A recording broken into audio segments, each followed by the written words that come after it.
Kweza on the bed. Trevor kwa dongo Takuzitangisa. Ndakaita wani so waida letting you go.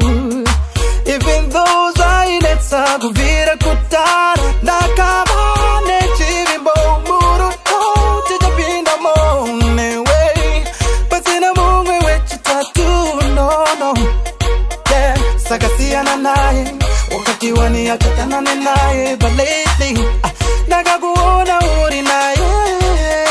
How's it going? Cooking in the garden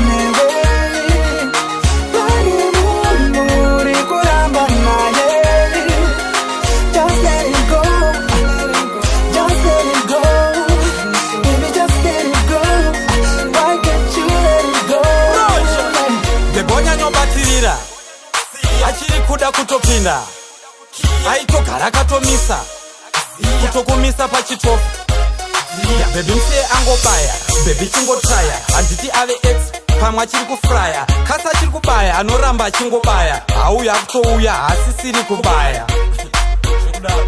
Just let him go, don't handimboendika kumberi ndorambira kumashure nyatsopedza nezvake plus uyu ngaasai. How's it going? Cooking in the garden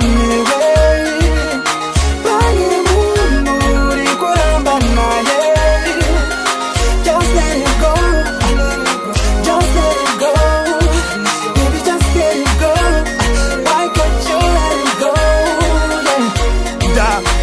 Nestaira yekuitisana ndakupa yawanda mikana ndapera mafuta nekushushikana ndakuita kuvika jongwe kechirodhrana ndakambotanga ndinyerere asingabve mako muberere ukuita breni dzangu muserere ndichida tivake redu dendere. Now let go of her ex vanogara vachitumirana matext.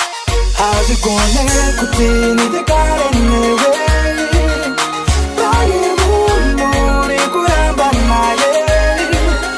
just let it go. Just let it go. Baby, just let it go. Why can't you let it go?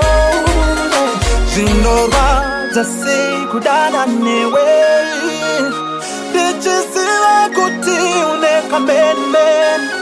Oh, just let him go. Just let him go. Baby, just let him go.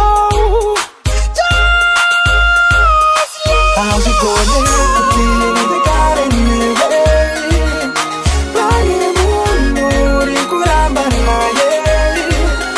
just let it go. Just let it go. Baby, just let it go. Why can't you let it go? Nobody does it like Young Entertainment.